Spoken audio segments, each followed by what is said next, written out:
Sebagai pelajar Pancasilais harus jujur. Gitu kan, temennya temen apa temen gitu kan. Kemana? Ke Bekasi, ke Serang, ke Jakarta gitu kan. Nah, dimulai dari situ kita awal-awal sebagai orang tua gitu kan gampang ngizinin enggak gitu kan, ngapain gitu kan, ke Bekasi, ke Jakarta, ke mana gitu kan. Ternyata itu kan kemandirian itu dimulai dari situ. Orang tua juga harus tega gitu ya. Dan teman-teman sebagai ini ya harus jujur gitu. Itu memang aktualisasi diri gitu. Mencoba KRL, mencoba travel, mencoba pesawat gitu kan. Semua dijajal ya. Beda dengan dulu kita kereta langsam gitu kan, kereta kamaraktea di barau kayak jualan pete, jualan jengkol. Sekarang udah nggak ada. Ya, mancal gitu kan, kemana-mana takut gitu. Kita mau pergi kemana takut. Ya, jadi udah bebasin aja. Karena nanti kita gitu kan, atau saya mengalami dulu di Bandung, beres kuliah coba mau ngapain? Akhirnya saya jualan kaos kaki gitu kan, jualan sabuk di Cicadas, Cicahem, tempat syutingnya preman pensiun. Saya pernah ngalamin gitu kan, di Cicadas itu tempat copet apa segala macam, biasa aja. Makanya begitu ada preman pensiun, ya ini teman saya di Cicahem gitu kan, di Bandung dulu ya. Jadi ya udah terbiasa gitu. Kita harus mempertahankan ide-ide kritis kita gitu kan. Karena kalau menulis sekali ngaca udah habis kita. Harus ada data ya. Ada kritis, kreatif gitu kan. Bagaimana tulisan kita seserius apapun, seringan apapun ya, literasi itu harus kuat. Gitu kan? Rujukan. Kalau beberapa penulis yang lain ada daftar pustaka apa segala macam. Kalau saya udah nekat aja. Pendapat kita. Ya, karena saya banyak menulis tulisan ringan berdasarkan pengalaman. Jadi ya itu bisa macam-macam lah yang bisa kita lakukan gitu kan ya. Jadi 6 karakter ini menurut saya luar biasa, sudah pas gitu, walaupun nanti ada pengembangan yang bisa dilakukan, tapi terkait dengan beberapa hal saya sepakat dan bagaimana terkait dengan kolaborasi. Hari ini memang harus kolaborasi, semua harus bekerja sama ya. Tidak ada yang seorang pemimpin sekarang one man show ya. Kalau dulu bisa, sekarang udah nggak bisa. Harus berkolaborasi, harus bekerja sama ya. Peduli, apalagi di era sekarang gitu kan, bagaimana dunia global yang seperti saat ini ya, kepedulian kita harus ditumbuhkan ya. Dan tidak mungkin kita hidup ya hanya Indonesia menji, hanya Indonesia saja. Ini kan ada kebinekaan global lagi kan, ada terkait dengan gotong royong kan. Apa ininya ada 3 tuh, saya ingat apa? Ada yang ingat nggak? Kolaborasi. Yang kedua, nah, kepedulian ya, berbagi. Ada 3 saya ingat ya, berbagi ya, kita berbagi karena kebahagiaan itu akan muncul ketika kita berbagi. Itu juga akhlak mulia ya.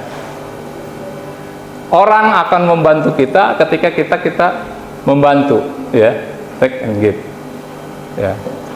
Dan luar biasa, dan ini profil-profil ini saya rasakan ya dalam aktivitas keseharian saya di DPRD Kabupaten Lebak gitu kan. Jadi kalau dulu waktu saya SD ada namanya PMP ya, pendidikan moral apa tadi, Pancasila ya. Pendidikan moral Pancasila dulu. Sekarang namanya apa, ketatanegaraan. Sekarang pelajarannya PMP. Jadi dulu saya waktu SD berpikirnya ya udah akhlak mulia itu atau Pancasilais itu ya, kata saya udah Islami banget. Dari mulai disiplin, tata cara kita sholat, gitu kan, bagaimana jangan bohong, bagaimana bertetangga, gitu kan, itu sungguh luar biasa sebetulnya. Ya, akhlak dan adab itu memang harus diajarkan dari kecil, ya, ditumbuhkan, ya, dari sejak kecil. Kemudian masuk ke tugas pokok. Ada yang ingat? Ada yang tahu tugas fungsi tugas pokok ya, dari DPRD, dari anggota dewan? Ada yang tahu nggak di pelajaran tata negara?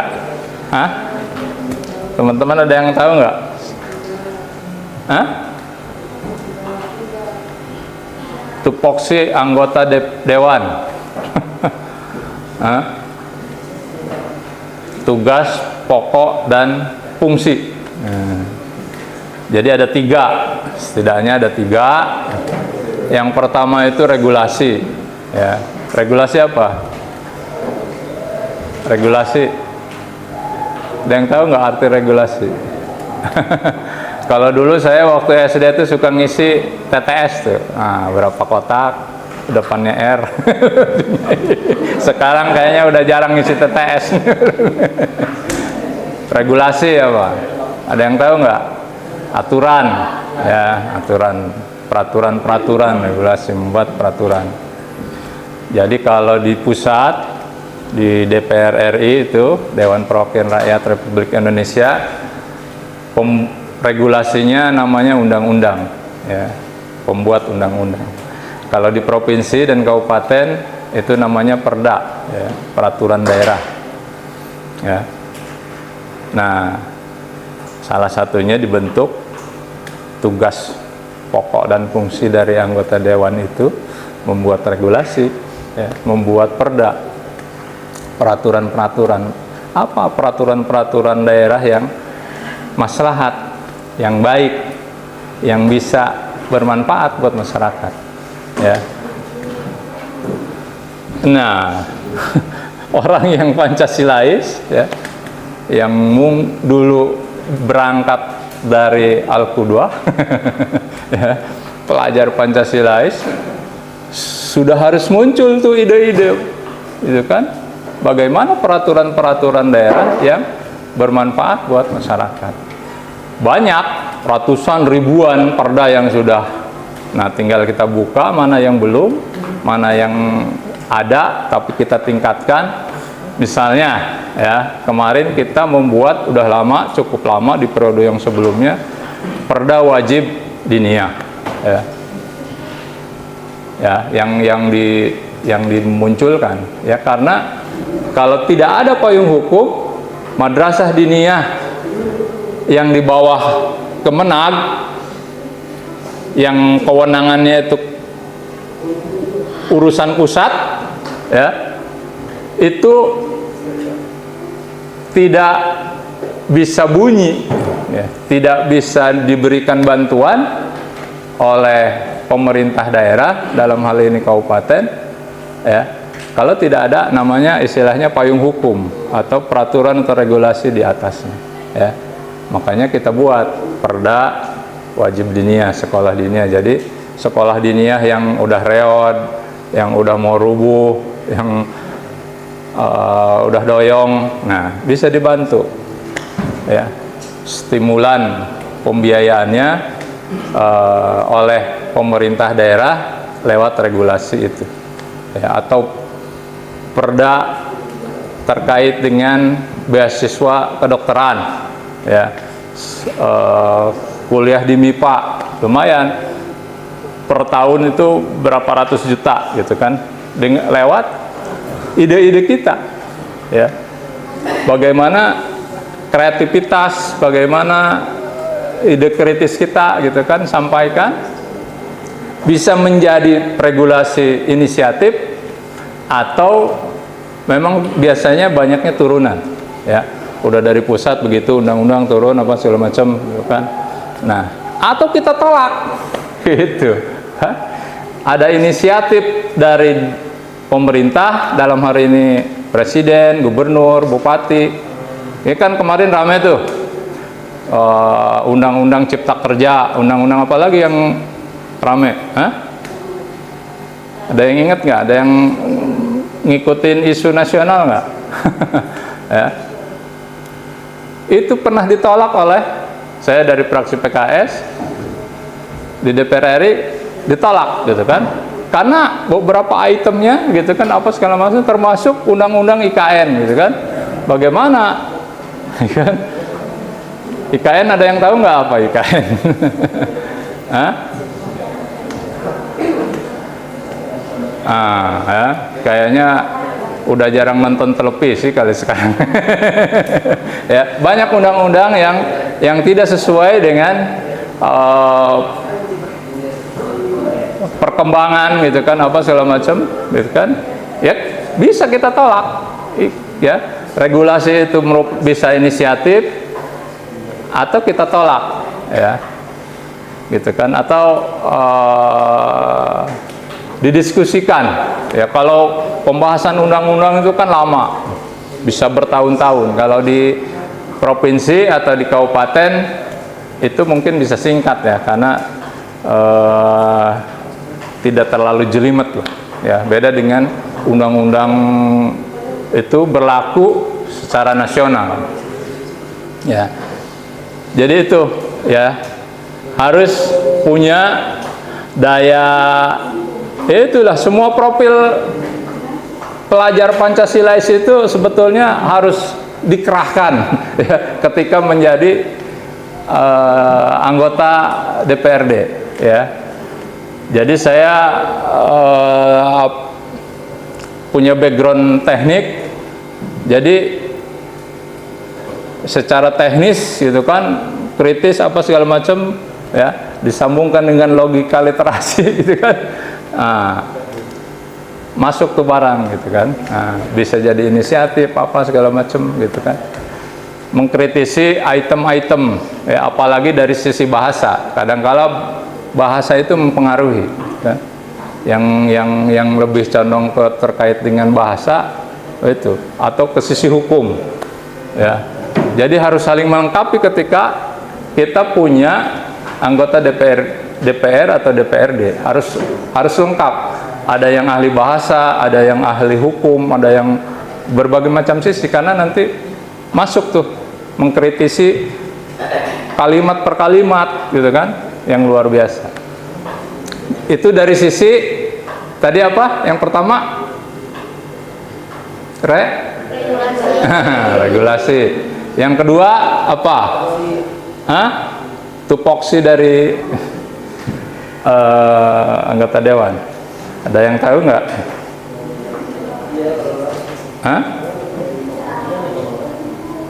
Yang kedua itu budgeting. Apa budgeting? Budgeting apa? budget ya, keuangan ya, anggaran. Jadi di DPR itu ada namanya badan anggaran ya, menyusun anggaran bersama-sama pemerintah ya. Kalau DPR RI dengan presiden, kalau gubernur, kalau di provinsi atau di kabupaten itu dengan gubernur dan bupati ya. Berapa anggaran pendapatan asli daerah, berapa dana alokasi umum, berapa dana alokasi khusus ya. Jadi kita harus tahu, ngelotok berapa jumlah anggaran, jangan sampai defisit ya. Anggaran yang dikeluarkan sekian, kebutuhan sekian, anggaran yang dibutuhkan sekian, atau nafsu pengen pemekaran ya. Sekarang kan mungkin rame udah pemekaran apa segala macam ya, jangan-jangan nanti kabupaten induknya bangkrut gitu kan ya. Karena kalau dipisah ya, ini sebagai pengetahuan teman-teman sekalian, bagaimana Lebak dipisah ya, antara selatan utara selatan dipisah, ya. Kabupaten induk itu nggak punya laut. Kalau maling dari Banjarsari ke sana laut semua, tapi kalau dari Cileles Cikulur ke sini nggak punya laut. Nah, bisa nggak Lebak hidup tanpa laut?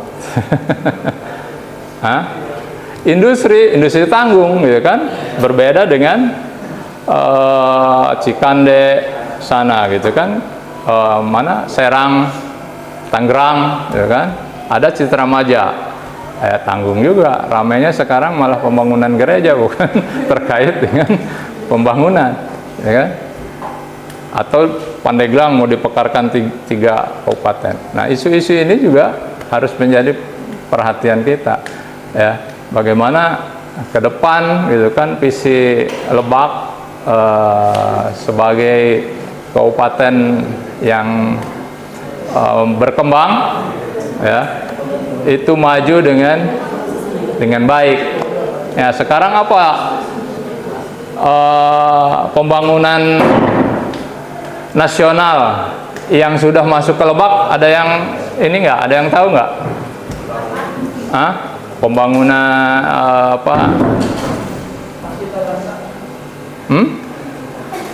pembangunan yang sudah masuk ke Lebak nih, yang mungkin akan membuat Lebak maju, ada yang tahu nggak?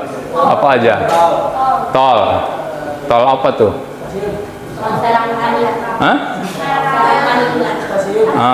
Sampai ke Panimbang. Nah, apa itu yang bisa mengangkat Lebak maju, apa terkait dengan tol? Ada yang bisa ini punya argumen?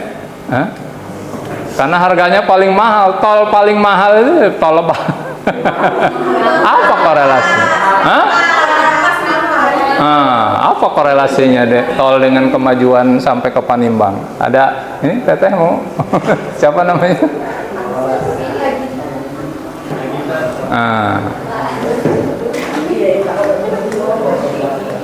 Apa strategisnya tol menurut teman-teman? Ada yang mau menyampaikan pendapat?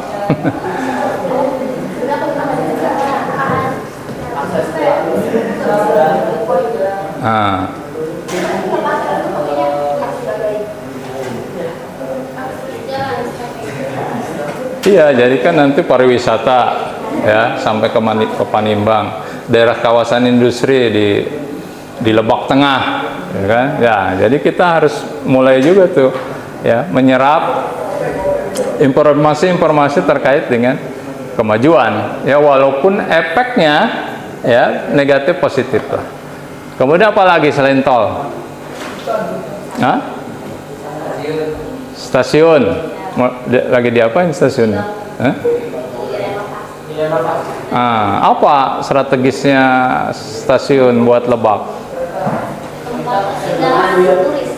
Persinggahan. Tempat turis, transportasi. Buat turis? Turis mana? Ada banyak Ya, salah satunya, ya. Mudah-mudahan bisa signifikan, gitu kan? Karena kos pariwisata di Lebak, ya, investasi atau investor masih belum banyak tertarik. Jadi perkembangan adanya tol, kemudian kereta masih belum signifikan dengan pendapatan asli daerah, ya. Bahkan beberapa tempat wisata tanahnya justru bukan milik Pemda. Ini celaka, gitu. Dibangun tapi tidak ada korelasi pendapatan daerah, ya, untuk yang masuk ke kas daerah. Ini celaka juga. Binuangan tuh tanah orang lain, Sawana tanah orang lain, perhutani, ya kan, ya. Parangbokor juga sama, ya. Jadi perlu dipikirkan genuine, mungkin hanya baru-baduy aja, ya. Ini juga terkait dengan isu tadi 6 karakter keanekaragaman global, ya kan? bagaimana isu-isu kebinekaan global ya, bagaimana Baduy sebagai ikon Lebak ya bisa menjadi ikon dunia ya, tanpa merusak ya nilai-nilai budaya yang ada di Baduy ya. Jadi Baduy aja gitu kan ingin memprotek ya masuknya berbagai macam ragam yang berbeda dengan ide-ide etnik lokal Baduy ya, akhirnya di blank spot ya. Ya kita harus menghormati ya keanekaragaman ya, tapi Baduy tetap sebagai ikon global ya. Bagaimana luar biasa, jarang sekali misalnya kearifan lokal dari saya pernah nulis juga di media cetak, orang Baduy itu jarang pakai kacamata. Saya tulis tuh, ternyata mereka punya ramuan-ramuan, resep-resep ya supaya mata mereka itu tetap cekras gitu kan ya sampai tua ya. Kalau kita usia 40 itu udah mulai nggak kelihatan tuh, udah ngebayang-bayang. Jadi ada istilah pereh, nah gitu kan. Jadi nilai lokal yang tetap dipelihara oleh komunitas ya, tapi bernilai global. Bagaimana tenunan Baduy, bagaimana gitu kan. Nah, ikon-ikon itu harus menjadi bagian ide kreativitas kita gitu kan sebagai pelajar Pancasilais, tidak merusak tapi ingin mengangkat. Bagaimana madu Baduy diolah dengan benar apa segala macam, jangan sampai dirusak. Ya, kemarin sempat gitu kan ada isu, bukan isu memang sudah madu palsu gitu kan, madu Baduy palsu. Nah ini kan menjadi isu nasional bahkan internasional gitu kan. Jangan sampai muatan lokal yang ada di suatu komunitas dirusak oleh oknum. Nah kita juga harus berperan sesekali mungkin, bagaimana kita juga harus menyerap bagaimana nilai-nilai lokal Baduy gitu kan, bagaimana nilai-nilai lokal warga pesisir ya. Saya banyak berinteraksi dengan UMKM, beda-beda juga gitu kan. Mungkin beberapa, biasanya kelas berapa? Kelas 12 ya, yang suka ada magang apa istilah apa namanya, BSUD apa.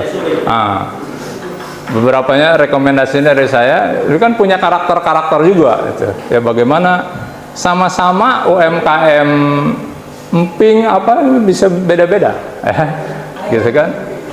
Jadi itu memunculkan kreativitas apa segala macam luar biasa ya. Kemudian tadi apa yang pertama? Tegasnya tupoksi regulasi. Yang kedua menganggarkan ya, sama-sama dengan kepala daerah menganggarkan terkait dengan jalan berapa, terkait dengan UMKM berapa, koperasi berapa, kepemudaan berapa. Nah, itu tugasnya ya, ngebagi-bagi duit. Ya, jadi anggota dewan tidak punya uangnya ya, hanya bersama-sama dengan kepala daerah menyusun anggaran ya, uangnya itu ada di bupati ya. Kadangkala ini dilemanya menjadi anggota dewan suka dicap tidak becus. Saya gawean naon baik sih anggota dewan nyian jalan beta bisa, memang bukan bagiannya ya. Ada bagiannya, uangnya ada di Pemda, yang melaksanakannya itu ada pemborong ya. Jadi teman-teman juga harus sudah mulai mengembangkan wawasan ya, bagaimana terkait dengan nanti wawasan di kehidupan ya di luar sana, termasuk nanti kemandirian apa segala yang tadi saya ceritakan ya. Kemudian yang ketiga apa? Ada yang tahu? regulasi. Yang kedua, budgeting. Yang ketiga, ada yang tahu? Controlling. Apa controlling? Mengkontrol. Fungsi pengawasan. Ya. Udah, 3 aja itu tugasnya. Regulasi, membuat peraturan, ya, kemudian apa? Tadi budgeting, controlling, ya, pengawasan. Jadi saya suka keliling, sebetulnya jarang pakai baju begini saya, jarang pakai pin juga, ya. Jadi saya yang membedakan saya dengan guru ini doang nih. Ya, kalau tampilan sama aja kayak guru gitu. Cuman ini aja nih, ya. Pin, ya. Pin DPRD, ya. Atau kalau kayak lurah ada apa namanya jengkol, ya. Di sini nih, jengkol. Jadi, oh ini ketahuan nih lurah, camat, apalagi bupati, dewan, ya cuman ini doang bedanya, pin ini aja. Ya ini harganya mahal nih. Cuma 100.000. Ya. Jadi kita jadi anggota DPRD modalnya ini doang nih kalau keliling, ya, pakai pin. Jadi orang tahu oh anggota dewan. Ya. Jadi kalau nggak pakai pin, Pak Guru mau kemana? Ya, sama aja, bajunya begini. Ya. Jadi, tapi saya jarang sekali sebetulnya pakai baju ini, kecuali saya ke kantor, kunjungan, atau paripurna, ya rapat paripurna. Jadi kenapa, ya? Teman-teman sering dengar lagu Iwan Fals nggak? Duduk, nanti apa? Ada yang hafal lagunya? Ya. Jangan tidur, ya kan? Kalau sedang rapat, ya kan? Di gedung dewan. Karena memang kalau lagi paripurna, ya itu selain instruksi, ya kita duduk aja dengerin karena keputusannya udah beres, ya. Diwakili oleh fraksi, diwakili oleh komisi. Ide-ide, ya, kalau nggak interupsi ya udah diem. Jadi kalau di paripurna ya nggak tidur sebetulnya menyimak, ya, karena urusannya udah selesai di belakang layar, ya. Ide kita terkait dengan regulasi, dengan penganggaran, dengan pengawasan, ya sudah selesai. Tinggal apa namanya? Interupsi, ide-ide itu disampaikan, ya. Sanggahan, penolakan, penerimaan, ya biasanya di sidang paripurna. Ya. Makanya ada juru bicara, siapa gitu kan, jubirnya. Ya.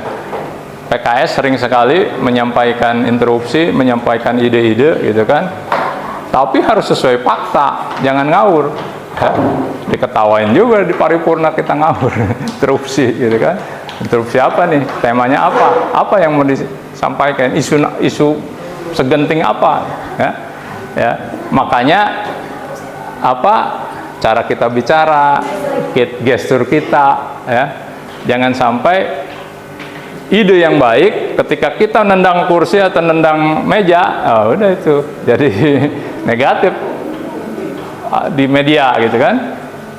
Atau bisa juga positif, gitu kan, menunjukkan bahwa kita serius gitu, sampai nendang kursi, sampai nendang meja, ya. Cuman dalam konteks apa, gitu, ya. Ini juga hal yang harus kita perhatikan. Kita sudah mulai belajar tuh, kalau di pondok ada apa, muhadharah, ya, cara pidato apa, tata cara senyum, ya. Susah loh ngomong sambil senyum, susah. Ya, gitu kan, susah, makanya harus latihan. Ya, dari sekarang, ya, mumpung masih pelajar Pancasila. Nanti banyak godaannya, maksud saya nanti banyak godaannya, ya. Jangan dikira jadi anggota dewan itu enak, nah. Waduh, dikejar-kejar wartawan terus, kejar-kejar media, ya. Saya pernah bikin buku terkait dengan aktivitas saya di periode pertama, judulnya Hikmat Sinergi Esensi, ya. Jadi bagaimana saya berkhidmat, bertemu dengan masyarakat, ya. Tadi disampaikan oleh Pak Fadil, kenapa saya sering berkeliling? Karena saya selalu berdoa untuk diri saya sendiri dan untuk teman-teman anggota dewan yang lain. Yang jadi itu adalah orang yang sering berkeliling, ya. Ngapain anggota dewan di kantor terus? Guru bukan? Ya, karena anggota dewan itu nggak harus ngabsen, ya. Yang penting urusan dengan rakyat, dengan pemerintah beres, ya. Itu tugas kita, ya keliling, kunjungan, dan perbanyak keliling ke daerah, ya. Makanya saya banyak menyerap warga, baju juga biasa saja, ya. Karena ketika mereka bertemu dengan kita, bertemu dengan baju seperti ini, nggak bakalan mau ketemu, ya. Pak Lurah, gitu. Padahal bukan lurah. Ya, gitu. Ngobrol, gitu. Dekat dengan masyarakat, gitu kan, dengan tetangga, dengan orang lain, dengan siapa, dengan semua kalangan, ya. Jadi mulai dari sekarang bercita-cita apapun, gitu kan, menjadi guru, menjadi apa, gitu kan, kita belajar ngomong, belajar diskusi, belajar bertemu dengan orang lain, ya. Karena senyum itu ibadah. Itu karakter pelajar Pancasila itu, ya. Senyum itu ibadah. Memberi itu, sedekah itu ibadah. Karakter baik menurut Al-Quran itu jangan marah. Bisa nggak ketika kita mau marah nggak jadi? Susah. Itu karakter pelajar Pancasila, ya. Ketika kita memberi, orang akan menghargai kita. Banyak bersedekah merubah takdir. Bagaimana rezeki kita bertambah? Tadi saya nge-share 3 kunci kebahagiaan. Bersyukur, gitu kan? Ikhlas, satu lagi itu, ya. Itu aja. Mau bahagia, ya. Kuncinya kita mau, itu tadi karakternya, bekerja sama, berbagi, ya. Karakter di apa itu tadi, ya. Kalau kita jabarkan tuh sungguh luar biasa. Itu 3 pokok. Masih cukup waktunya, Pak Fadil? Siap. 3 pokok, ya. Ya, yang pertama regulasi, yang kedua budgeting. Regulasi itu apa? Ya, membuat peraturan, ya. Kalau budgeting terkait dengan keuangan, anggaran, kemudian controlling, pengawasan, ya. Jadi nanti ada, kalau di regulasi itu ada pansus, ya. Ada pansus biasanya, ada panitia khusus terkait dengan pembuat undang-undang, nanti sesuai dengan komisi. Bukan komisi uang, ya. Ya. Di DPR itu ada komisi.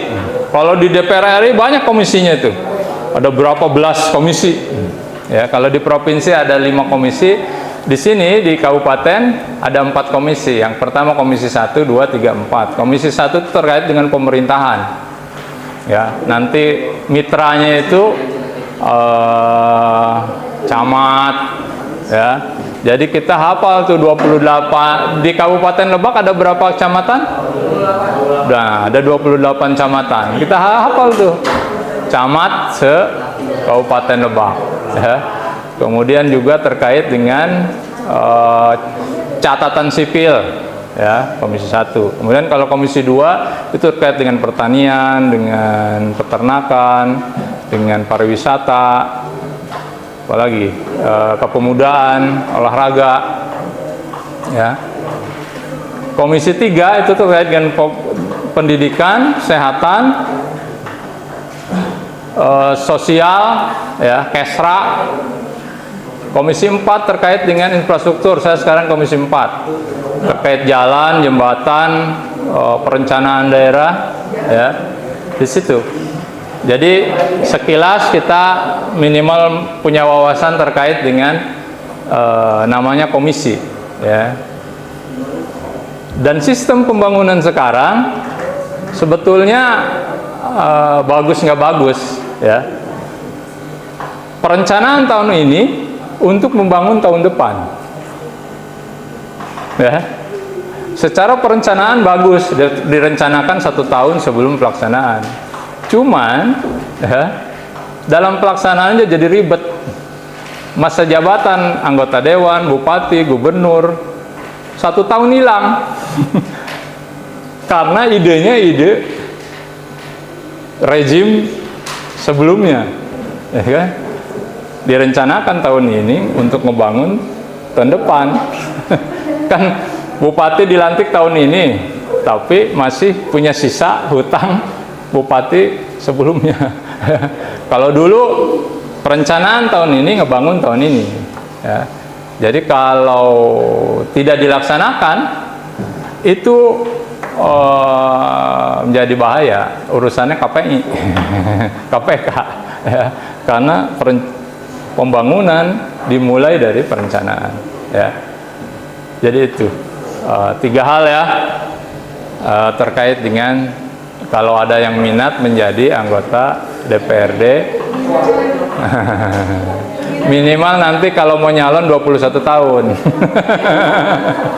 Ya, karena sistem pemilu di Indonesia boleh ikut daftar menjadi calon anggota dewan kabupaten, provinsi atau DPR RI minimal 21 tahun saat pencoblosan.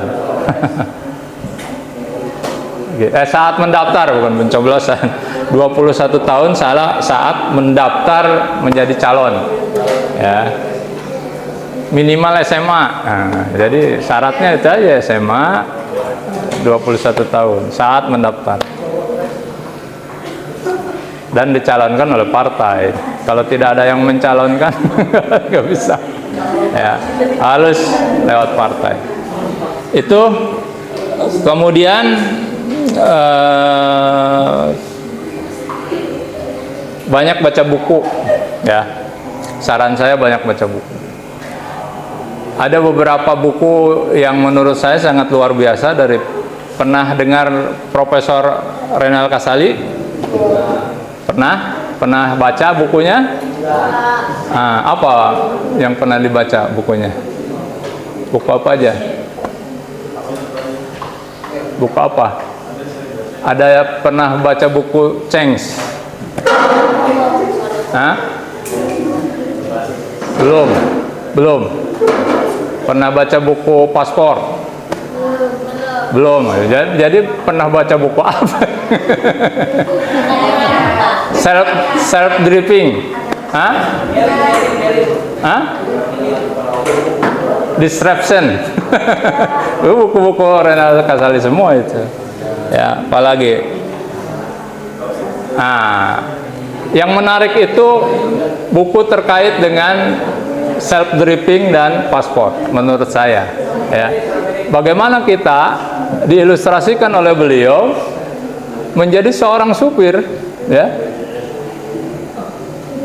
Dan supir itu bukan sembarangan, gitu. Harus membuat nyaman penumpang. Nah, ini yang menjadi garis bawah ini, membuat nyaman penumpang. Dan supir itu semua aktivitas panca indera main, gitu kan.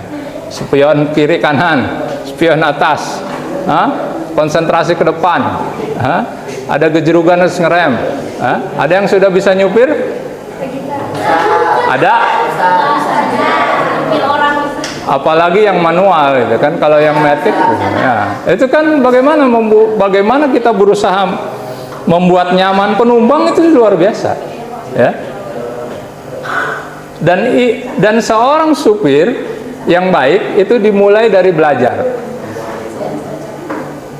Selanjutnya, ya, sopir itu ketahuan bagaimana dia cara belajar itu, ketahuan sama kita. Gitu. Ayo nunggu guru suh, ada yang nyantai, ada yang itu kan kagetan, ya. Itu dimulai dari belajarnya.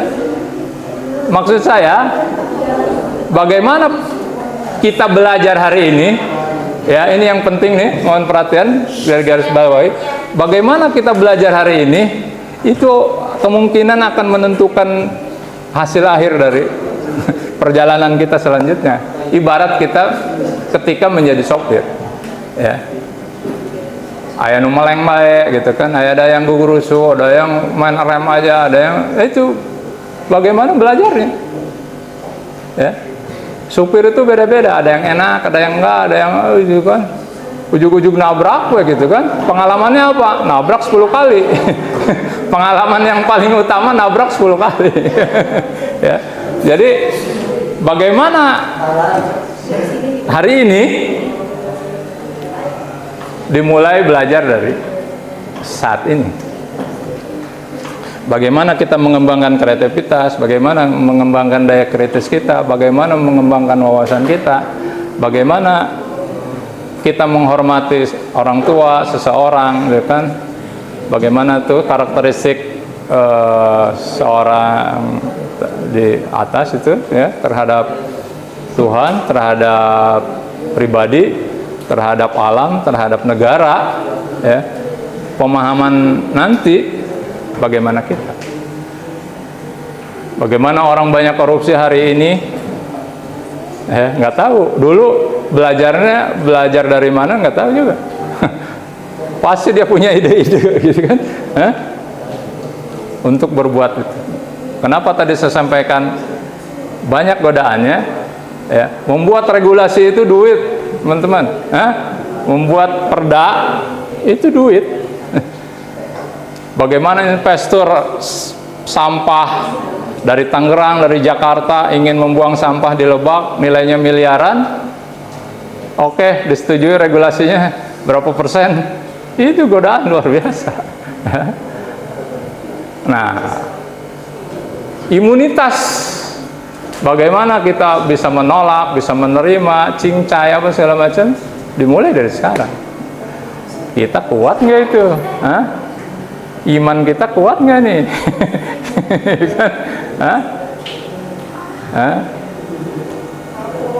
1M, ya, gitu kan.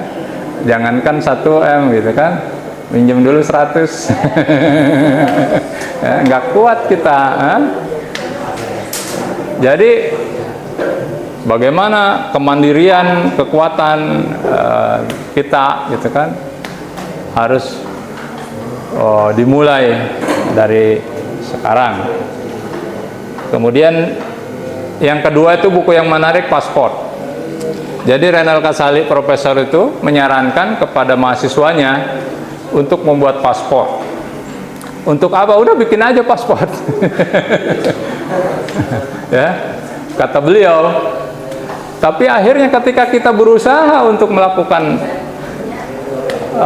lompatan-lompatan, gitu kan, ternyata mimpi-mimpi itu bisa tercapai. Ya, bagaimana doa saya di waktu anak saya masih kecil itu tercapai setelah sekian puluhan tahun, mungkin, gitu kan. Tapi ketika kita berbuat, sudah melakukan, kemudian kita berdoa, berusaha mengejar mimpi itu, ya kan, mudah-mudahan Allah mempercepat, ya, doa-doa dan mimpi-mimpi kita, ya. Jadi disuruh bikin paspor, dan ternyata ketika sudah bikin paspor, gitu kan, banyak yang pergi ke luar negeri, gitu kan, karena memang ya itu pengen mewujudkan mimpi-mimpi, ya. Atau baca buku-buku kisah, misalnya apa, Bangka Belitung itu Laskar Pelangi, gitu kan, bagaimana orang kampung bisa memiliki mimpi-mimpi yang luar biasa, ya. Atau saya yang kata orang harus menjadi anggota dewan itu harus punya uang banyak, teman banyak. Saya nggak punya uang, nggak punya teman, nggak punya bahaya. Tapi alhamdulillah terpilih 2 periode. Jadi banyak hal yang bisa kita wujudkan, mimpi-mimpi kita, gitu kan, dengan mimpi yang memang baik, gitu. Jadi menabung itu penting. Kalau saya anggota dewan nggak pernah bisa menabung karena uangnya habis terus ketemu dengan konstituen. Tapi itu bukan alasan sebetulnya, ya. Harus ada niat yang kuat, tekad yang kuat, mimpi sebetulnya bisa, ya. Tapi alhamdulillah dapat rezeki juga. Tapi istri saya, ya, nanti katanya bulan Desember tanggal 15 ya akan diberangkatkan oleh yayasan umroh bersama 3 orang yang lain, 4 orang. Jadi istri saya Bu Erlin tahu ya. Istri saya Bu Erlin, nanti mudah-mudahan bisa cepat berangkat. Itu banyak baca buku, dan alhamdulillah saya berkat termotivasi oleh Pak Fadil, tulisan saya sudah ratusan, makanya dikumpulkan jadi 6 buku, ya. Judulnya itu Pesona Lebak terkait dengan literasi pariwisata UMKM, ya. Pokoknya terkait Lebak. Kemudian ini buku bersama Pak Fadil ini, ya, mungkin terlalu partai banget, ya. Karena cinta kami bicara. Nah, ini nanti ada foto guru Al-Qudwah semua. Nanti ini saya hadiahkan. Saya nyari-nyari yang edisi masih bagus. Harus pulang dulu karena tadi saya udah ke kantor, ke dewan. Jadi ada buku ini aja. Nanti saya ngajuin pertanyaan, nanti saya hadiahkan buat teman-teman, ya. Harusnya sih 6 buku, cuman itu nantilah di lain kesempatan. Kemudian kita juga bisa belajar dari alam, ya. Kita belajar dari ikan di laut. Teman-teman tahu nggak karakter ikan di laut? Ya, menurut saya, persepsi saya, kita hari ini belajar sebagai seorang pelajar, harus belajar dari, salah satunya belajar dari alam itu, ada kan ya karakter itu dari alam. Belajar dari ikan di laut. Apa karakter ikan di laut? Pantang menyerah. Tuh dari manusia ikan itu. Ikan duyung. Jadi ikan di laut, ikannya itu nggak asin, atau tawar aja dia. Dia asin justru ketika dia sudah tidak di laut, jadi ikan asin. Hah? Iya. Ikan laut itu nggak asin. Dia asin ketika dia sudah mati, kena garam laut, atau jadi ikan asin. Ya. Jadi kita berinteraksi dengan dengan siapapun, ya, tapi tidak membuat kita larut dengan keadaan, tidak membuat diri kita asin. Ya. Kita tetap kita, gitu. Dian Wahyudi ya tetap Dian Wahyudi, tidak bisa menjadi Denny, gitu. Ya. Atau jangan sampai tercampur, gitu kan. Kok beda ya sekarang yang dulu dengan sekarang, gitu kan. Kalau menjadi positif tidak menjadi masalah, tapi ketika menjadi negatif, ya, hal yang menjadi bahaya. Kemudian belajar juga dari lebah, ya. Semuanya hal-hal baik saja lebah itu, ya. Dan tidak mengganggu, dahannya tidak rusak, ya kan? manis dan bermanfaat, gitu kan? Manis bermanfaat. Madu tuh selalu baik, hasilnya baik, gitu kan? Nyiruan, nyengat juga jadi obat, gitu kan? Jadi sehat, ya. Madunya sehat, kita berobat dengan bisanya juga lebah itu, nyiruan itu jadi obat, gitu kan? Tidak mengganggu, ya. Jadi kita bisa belajar juga dari alam. Atau seperti semut, ya, ada karakter gotong royong, gitu kan? Itu semut. Bagaimana alam mengajarkan kita, semut mengajar kita terkait dengan gotong royong. Siling harewas, beres begitu kan? Ngagotong naon bawa gitu kan? Beres, ya. Kolaborasi, peduli, berbagi. 3 itu karakter gotong royong. Saya ingat, ya. Kolaborasi, bekerja sama dengan siapapun, berbagi, peduli. Ini karakter kuat sekali, gitu kan? Yang hari ini memang relevan bagi kita untuk menjadi menjadi karakter kita. Jadilah seperti kurma. Nah, kurma itu apa? Coba. Apa istimewa kurma? Manis kata teh ya. Jadi kurma itu manis, tapi tidak pernah digembrong sirum. Nah, digembrong sirum. Iya, nggak pernah disemutin. Ini manis, tetap karakter kita tuh kuat. Ya. Manis, semut manis, tapi semut aja nggak suka. Nah, apa tuh? Karakter apa tuh, gitu kan? Jadi banyak sebetulnya contoh dari alam yang bisa kita dapatkan. Yaitu setidaknya ada beberapa tadi, ikan di laut, ya. Kemudian apalagi di lebah, semut, kurma. Apalagi contoh yang bisa kita dari alam. Yang jeleknya mungkin laba-laba, ya. Itu banyak diceritakan kisahnya di atau keberpihakan kita. Bagaimana cerita Nabi Ibrahim ketika dibakar, ya, ada yang membawa setetes air, ada yang niupin, gitu kan? Nah, binatang apa tuh? Nah, posisi kita, dukungan kita ada di mana? Sekecil apapun itu karakter pelajar Pancasila harus ada di posisi kebenaran, ya. Bagaimana sekarang mungkin teman-teman mendengar kabar Palestina dibombar Gaza, gitu kan? Walaupun jauh, jauh iya, gitu kan?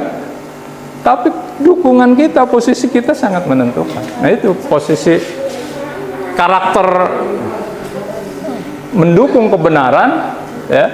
Itu harus menjadi bagian karakter kita. Itu mungkin saya rangkum tadi 4 sebetulnya, ya, terkait dengan bagaimana paket ketuhanan, ya, karakter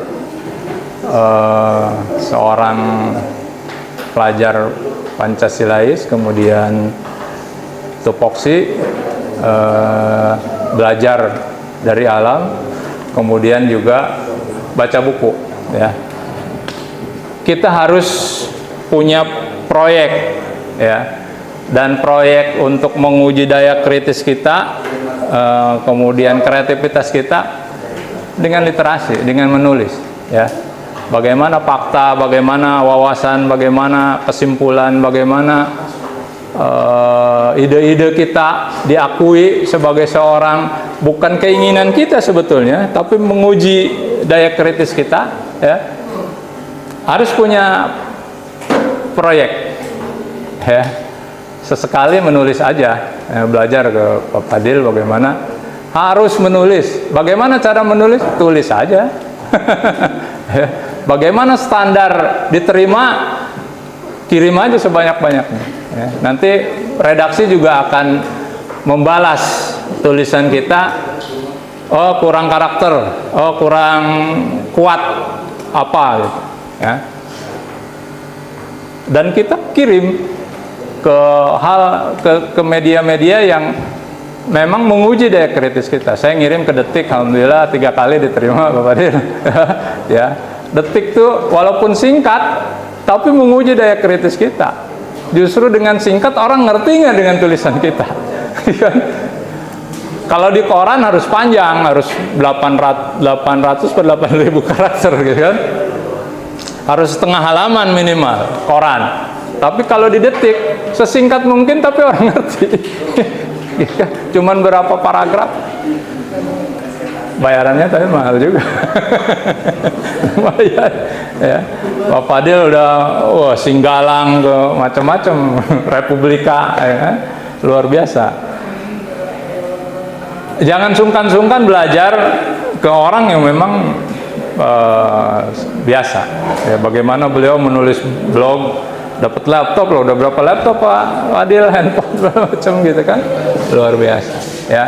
Mumpung kita masih belajar, teman-teman sekalian. Dulu waktu saya SMP SMA saya juga ikut KIR gitu kan, ikut lomba karya tulis, ngesang.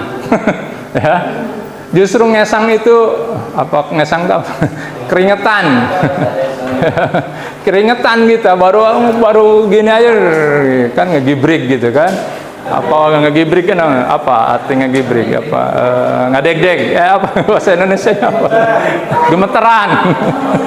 Ya, jadi gemeteran, keringetan, blank gitu kan udah biasa karena memang belajar SMP SMA. Saya alhamdulillah waktu SMA saya pernah menjadi juara pertama lomba karya tulis ilmiah kependudukan se-Jawa Barat. Bayangkan, se-Jawa Barat, bukan SMA Banten, se-Jawa Barat berapa ratus SMA gitu kan. Tapi ya harus dibuktikan gitu bahwa kita tuh bisa ya. Saya waktu itu judulnya pramuka pramuka lah, kebetulan pakai baju pramuka, temanya waktu itu pramuka. Saya pakai baju pramuka satu-satunya ya, karena teman-teman yang lain 15 sekolah se-Jawa Barat waktu itu yang diundang pakai baju biasa, putih abu-abu gitu. Itu saja sudah menunjukkan bahwa kita ingin beda, kita ingin juara gitu ya. Saya pakai baju pramuka, memang temanya juga pramuka. Jadi saya pernah lah. Jadi makanya begitu wah Pak Fadil menulis nih kayaknya bisa saya deh gitu. Jadi ada sisa-sisa gitu ya.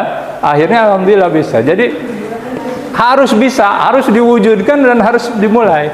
Bagaimana menulis? Ya tulis saja. Saya yakin bisa ya, karena itu orang termotivasi karena terbiasa. Orang saya sekarang jarang menulis, jadi ini lagi kagok lagi Pak Fadil.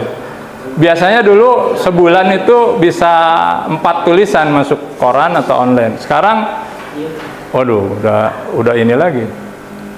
Jadi saya biasanya kalau ketemu orang satu tulisan, ketemu orang satu tulisan ya. Karena kita harus berinteraksi. Ide itu harus jangan di kamar terus, jangan. Jadi sekarang kan orang main HP ya apa segala macam. Keluar ya. Kata Imam Syafi'i, ada yang hafal kira-kira itu terkait dengan apa yang disampaikan oleh Imam Syafi'i? Pergi jalan-jalan ya. Yang tidak di boarding, yang full day, pergi jalan-jalan. Ulah siga cai ngendek. Ada yang tahu? Cai ngendek. Cai yang air yang diam. Jangan menjadi air yang diam. Jangan seperti lama-lama itu jadi air comberan, jadi air selokan, hitam. Ya. Tidak punya kreativitas. Tapi harus ngalir. Jernih ya. Kalau ngendek di rumah yang ngedekem di rumah istiqomah ya. Jadi buka wawasan kita, itu yang bisa saya sampaikan. Mudah-mudahan menjadi motivasi, bahkan terintimidasi seperti saya oleh Pak Fadil. Apa gitu kan dari 6 karakter itu yang bisa membuat kita bermimpi untuk masa depan kita semua. Mungkin itu yang bisa saya sampaikan. Terima kasih, mohon maaf kalau ada kekurangan. Wabillahi taufiq wal hidayah. Assalamualaikum warahmatullahi wabarakatuh. Saya kembalikan ke Pak Fadil. Ada buku yang tadi saya janjikan. Pertanyaannya apa, Pak Fadil? Cepet-cepet aja ya, yang ngacung duluan nih. Nah,